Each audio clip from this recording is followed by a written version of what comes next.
সুপ্রিয় ক্লাস 12 তৃতীয় সেমিস্টার পরীক্ষার্থী বন্ধুরা, তোমাদের যাদের এনভায়রনমেন্টাল অর্থাৎ পরিবেশবিদ্যা বিষয়টি রয়েছে, তোমাদের জন্য লাস্ট মিনিট তৃতীয় সেমিস্টার পরীক্ষাকে টার্গেট রেখে আজকের আমাদের বিশেষ ভিডিও। এই প্রশ্নগুলো শেষ মুহূর্তে অবশ্যই তোমরা পরীক্ষার আগে প্র্যাকটিস করে যেও। প্রথম প্রশ্ন দেখো, সময় নষ্ট করবে না, খুব কম সময়ের মধ্যে তোমাদের কিন্তু বেশি প্র্যাকটিস করানোর চেষ্টা থাকছে।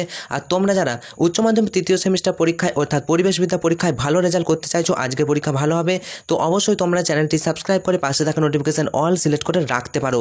পরবর্তীতেও আমরা বিভিন্ন বিষয়ে কিন্তু সাজেশন আনবো। যাই হোক, চলো প্রথম প্রশ্ন দেখো, বলছে পৃথিবীর সবচেয়ে বড় বাস্তুতন্ত্র কোনটি? দেখো, খুব কম সময়ে একাধিক প্র্যাকটিস। পৃথিবীর সবচেয়ে বড় বাস্তুতন্ত্র, চারটে অপশনের মধ্যে কোনটা হবে? উত্তর বলেছি, দেখো উত্তর হবে বায়োস্ফিয়ার। একদম ঠিক ধরেছো, পৃথিবীর সবচেয়ে বড় বাস্তুতন্ত্র হচ্ছে বায়োস্ফিয়ার, মনে রাখবে।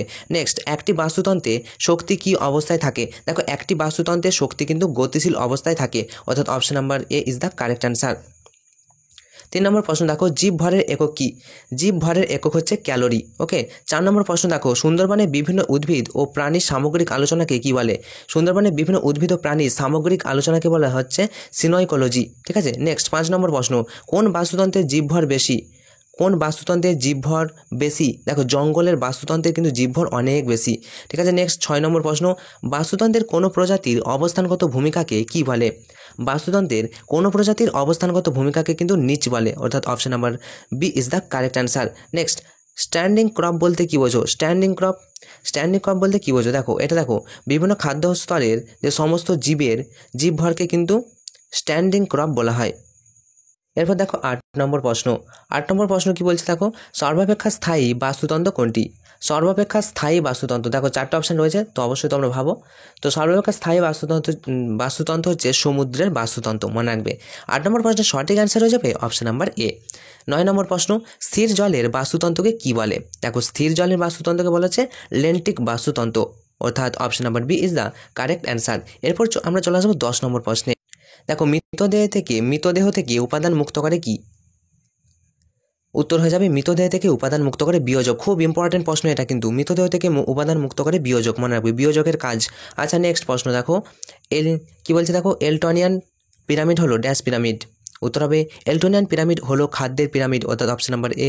নেক্সট প্রশ্ন দেখো, 12 নম্বর প্রশ্ন, বাস্তুতন্ত্রের একট্রপিক স্তর থেকে পরবর্তী স্তরে যাওয়ার সময় শক্তির পরিমাণ বৃদ্ধি পায় নাকি কমে যায়? দেখো, বাস্তুতন্ত্রের একটা টপিক থেকে অপর স্তরে যাব, তাহলে আমার কিন্তু শক্তি কিন্তু কমে যাবে, পরিমাণ কি হবে? হ্রাস পায়, অর্থাৎ option number B is the correct answer. Next প্রশ্ন, জীব ও তার চারপাশের পরিবেশের আন্তঃক্রিয়া হলো ড্যাশ। জীব ও তার চারপাশের পরিবেশের আন্তঃক্রিয়াকে কি বলে? উত্তর হয়ে যাবে ইকোসিস্টেম, অর্থাৎ অপশন নাম্বার সি। নেক্সট প্রশ্ন, 14 নম্বর প্রশ্ন তোমরা দেখতেই পাচ্ছ, বিবৃতিগুলি পড়ে সঠিক সত্য মিথ্যা তোমাদেরকে যাচাই কিন্তু করতে হবে। 4টা অপশন দেখো, আমি তোমাদেরকে ডাইরেক্ট অ্যান্সার কিন্তু বলছি। প্রথম প্রশ্ন দেখো, যে পুকুরে খাদ্য শৃঙ্খল জুওপ্লাঙ্কটন থেকে শুরু হয়। 1 নম্বর, এটা কিন্তু একেবারে মিথ্যা, জুওপ্লাঙ্কটন থেকে হবে না। নেক্সট দেখো কি বলছে, পুকুরের বাস্তুতন্ত্র হলো লেন্টিক বাস্তুতন্ত্র, এটা কিন্তু একেবারেই সত্য। তারপর দেখো, পুকুরের বাস্তুতন্ত্রে গৌণ ও প্রগৌণ খাদকেরা সর্বদা মাংসাশী হয়, এটাও কিন্তু একেবারেই সত্য। 4 নম্বর দেখো, যেটা বলছে পুকুরের বাস্তুতন্ত্রে প্রগৌণ খাদকরা বিয়োজক নামেও পরিচিত, একেবারে মিথ্যা। তাহলে আমরা কিন্তু 14 নম্বর প্রশ্নের সঠিক অ্যান্সার হয়ে যাচ্ছে অপশন নাম্বার ডি। দেখো, 4টা অপশন রয়েছে, তোমরা মিলিয়ে নিতে পারো। এরপর আমরা চলে আসবো 15 নম্বর প্রশ্ন। ভিডিওর পরবর্তী অংশে যাওয়ার আগে তোমরা যারা এই ভিডিওটি এখনও লাইক করোনি, অবশ্যই এই ভিডিওটা লাইক করে দাও। আর তোমাদের পরবর্তীতে কী কী বিষয়ে পরীক্ষা রয়েছে, কী বিষয়ে সাজেশন চাও, এটাও কিন্তু একটু কমেন্ট করে জানিয়ে দিও। চলো 15 নম্বর প্রশ্ন দেখো, তাড়াতাড়ি কী বলছে, যে দুটি পৃথক বাস্তুতন্ত্র সত্য মিথ্যা যাচাই করতে বলছে। প্রথম প্রশ্ন, দুটি পৃথক বাস্তুতন্ত্র যে অঞ্চলে মিলিত হয় তাকে ইকোক্লাইন বলে, একেবারে মিথ্যা। চলো নেক্সট, বলছে কোনো নির্দিষ্ট স্থানের একটি প্রজাতির জীবকে বায়োটা বলে, একেবারেই মিথ্যা, এটাও কিন্তু হচ্ছে না। তারপরে প্রশ্ন, কোনো প্রজাতির জীব সম্প্রদায় বাস্তুতান্ত্রিক কারণে জিনগতভাবে পৃথক হলে তাদের ইকোটাইপ বলে, এটা কিন্তু একেবারেই সত্য। আর বাকি 4 নম্বর যেটা রয়েছে এটাও কিন্তু মিথ্যা। তাহলে তোমাদের আমি 15 নম্বর প্রশ্নের সঠিক অ্যান্সার হয়ে যাবে অপশন নাম্বার ডি, তোমরা কিন্তু একটু মিলিয়ে দেখে নিতে পারো। ওকে, চলো আমরা চলে আসবো 16 নম্বর প্রশ্নে। বিবৃতিগুলি পড়ে সত্য মিথ্যা কিন্তু যাচাই করতে বলছে। সেম 16 নম্বর প্রশ্ন দেখো, সত্য মিথ্যা যাচাই করতে বলছে। 16 নম্বর প্রশ্ন কি বলছে দেখো, প্রথম প্রশ্ন, তো এটা আমি তোমাদেরকে ডাইরেক্ট কিন্তু কি বলেছি, ডাইরেক্ট উত্তর কিন্তু বলে দিচ্ছি ডাইরেক্ট।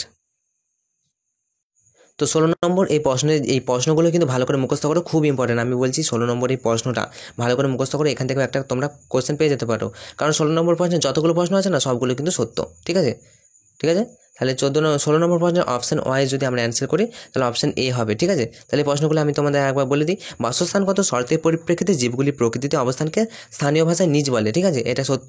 খাদ্যের পরিপ্রেক্ষিতে প্রজাতিগুলি টপিককে নিজ বলে, পার্থক্যের টপিক নিজ বলে।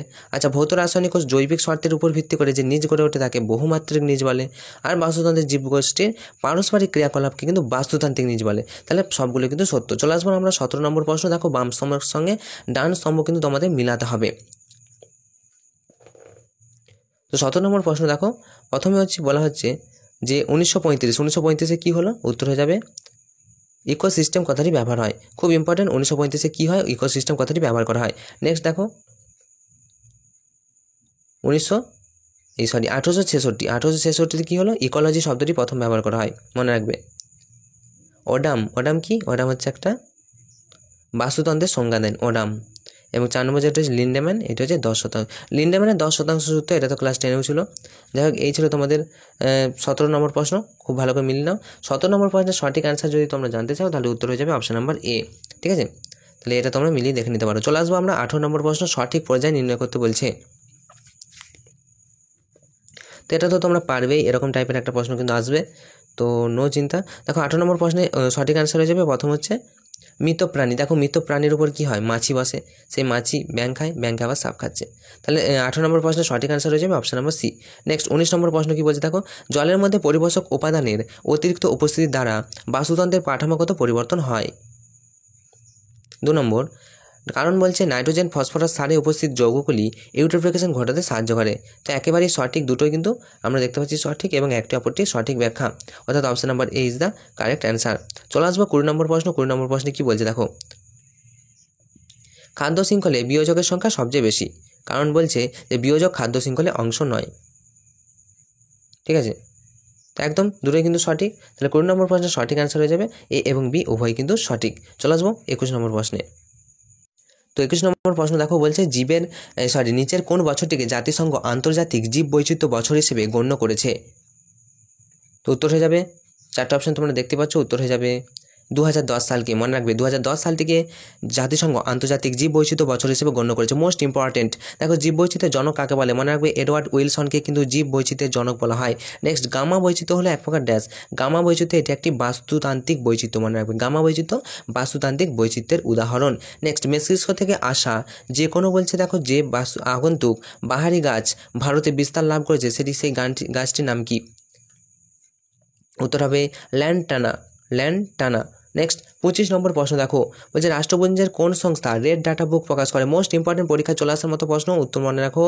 এটা হচ্ছে IUCN, রাষ্ট্রসংঘের সংস্থা IUCN, এটা কিন্তু রেড ডাটা বুক স্থাপন করে বা প্রকাশ করে।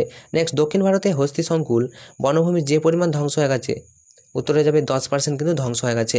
নেক্সট, পোচিং শব্দের অর্থ কী? দেখো, পোচিং শব্দের অর্থ হচ্ছে চোরা শিকার ও বেআইনিভাবে গাছ কাটাকে বলেছে পোচিং, মনে রাখবে।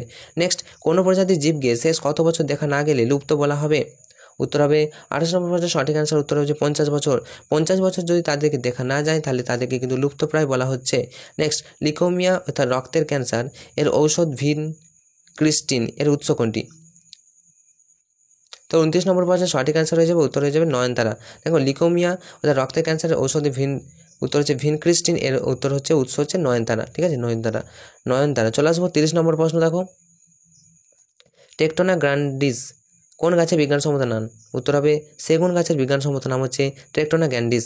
নেক্সট প্রশ্ন দেখো, ড্যাশ সালে ভারত সরকার প্রজেক্ট এলিফ্যান্ট চালু করেছিল?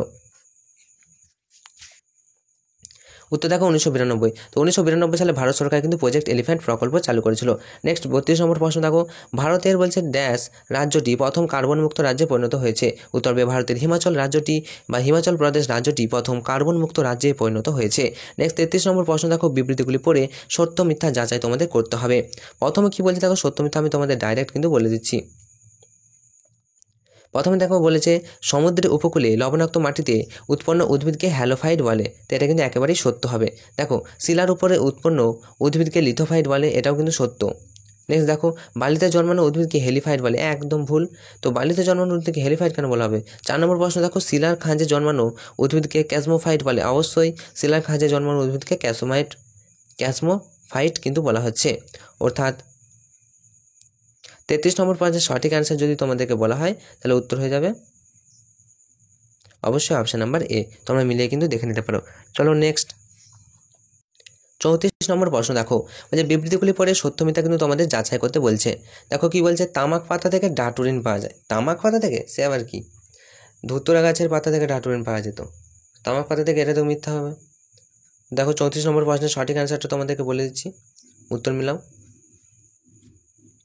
তো প্রথমেরটা সত্য, সে কি? তামাক পাতা থেকে ডাটুরিন পাওয়া যায়। তাহলে দেখো, তামাক পাতা থেকে ডাটুরিন পাওয়া যায়, এটা কিন্তু সম্পূর্ণরূপে মিথ্যা। তামাক পাতা থেকে নিকোটিন পাওয়া যায়, ঠিক আছে, জেনে রাখবে। আচ্ছা, সর্পগন্ধা গাছের মূল থেকে রেসারপিন পাওয়া যায়। সর্পগন্ধা গাছের মূল থেকে রেসারপিন পাওয়া যায়, হ্যাঁ এটা অবশ্যই সত্য। আচ্ছা নেক্সট দেখো, সিঙ্কোনা গাছের ছাল থেকে কুইনাইন পাওয়া যায়, এটাও কিন্তু সত্য। সিঙ্কোনা গাছের ছাল থেকে তৈরি কুইনাইন দিয়ে ম্যালেরিয়ার ওষুধ পাওয়া যায়। চলো নেক্সট, কফি গাছের বীজ থেকে বলছে মরফিন পাওয়া যায়, এটা কিন্তু মিথ্যা। চলে আসবো আমরা নেক্সট প্রশ্ন, চলে আসবো 35 নম্বর প্রশ্ন। 35 নম্বর প্রশ্ন কি বলছে দেখো, খস্তম্ভের সঙ্গে খস্তম্ভ মেলাতে বলছে। প্রথমে দেখো, মানস জাতীয় উদ্যান, এটা হচ্ছে মানস জাতীয় উদ্যান, এটা হচ্ছে অসমে অবস্থিত। কাঞ্চনজঙ্ঘা জাতীয় উদ্যান, এটা হচ্ছে সিকিমে অবস্থিত। নামদফা জাতীয় উদ্যান, এটা হচ্ছে অরুণাচল প্রদেশে অবস্থিত। এবং 4 নম্বর প্রশ্ন, নেওয়ার ভ্যালি জাতীয় উদ্যান, এটা হচ্ছে এটা পশ্চিমবঙ্গে অবস্থিত। নেওয়ার ভ্যালি জাতীয় উদ্যান পশ্চিমবঙ্গে অবস্থিত। নেক্সট চলে আসবো দেখো 36 নম্বর প্রশ্ন, খুব ভালো করে দেখো, সঠিক পর্যায়ক্রমটা তোমাদেরকে বাঁচতে বলেছে।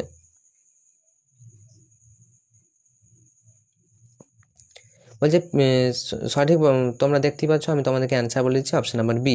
দেখো, পৃথিবীর জনসংখ্যা বাড়ছে, এর ফলে বৃক্ষছেদন হচ্ছে। বৃক্ষছেদনের ফলে হচ্ছে কি, কার্বন ডাইঅক্সাইড বৃদ্ধি পাচ্ছে। কার্বন ডাইঅক্সাইড বৃদ্ধি হচ্ছে বিশ্ব উষ্ণায়ন হচ্ছে, গোটা বিশ্বের মানে উষ্ণায়ন হচ্ছে, উন্নয়ন নয় উষ্ণায়ন। নেক্সট 37 নম্বর প্রশ্ন দেখো ভালো করে, বলছে বর্তমানে জীববৈচিত্র্যের ক্রমাগত ক্ষয় হচ্ছে, কারণ খাদ্য শৃঙ্খলে যে কোনো স্তরে থাকা জীবের অবলুপ্তি ও বাসস্থান ধ্বংস। তাহলে 37 নম্বর প্রশ্নের সঠিক যেটা বললাম, যে অপশন এ এবং অপশন বিবৃতি 1 এবং বিবৃতি 2 বা কারণ 2, দুটোই কিন্তু সঠিক ছিল, ঠিক আছে। তাহলে অপশন ওয়াইজ অ্যান্সার হয়ে যাবে এবং আর উভয় সঠিক, এবং আর হলো এর সঠিক ব্যাখ্যা।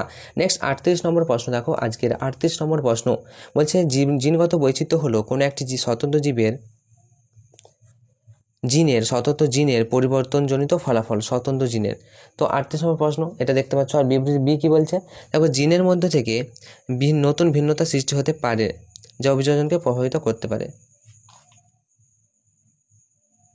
ঠিক আছে, প্রভাবিত করতে পারে। তো উপরোক্ত বিবৃতি দুটি পরে সঠিক সম্পর্ক তোমাদের নির্বাচন করতে বলছে। তো 38 নম্বর পরে সঠিক অ্যান্সার হয়ে যাবে অপশন নাম্বার সি, অর্থাৎ এ এবং বি উভয় সঠিক এবং সম্পর্কযুক্ত।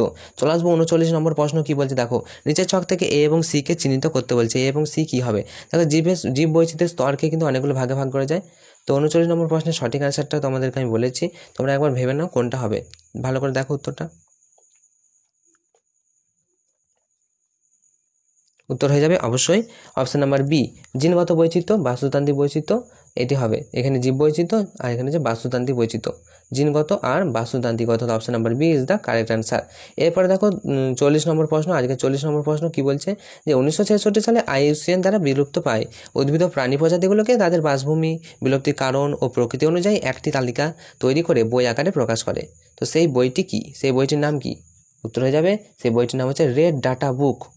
তো এই ছিল তোমাদের 40টা প্রশ্ন। এই 40টা প্রশ্নের মধ্যে তোমরা কতগুলো পারছো অবশ্যই কমেন্ট করে জানাও। ভিডিওটা ভালো লাগলে অবশ্যই একটা লাইক করে যেতে ভুলো না, আর তোমার বন্ধুদেরকে অবশ্যই ভিডিওটি শেয়ার করে দিও। তো তোমাদের পরীক্ষা খুব ভালো হবে এই শুভকামনা জানিয়ে আজকের মতো ভিডিওটা এখানেই শেষ করছি। Enjoy exam, all the best.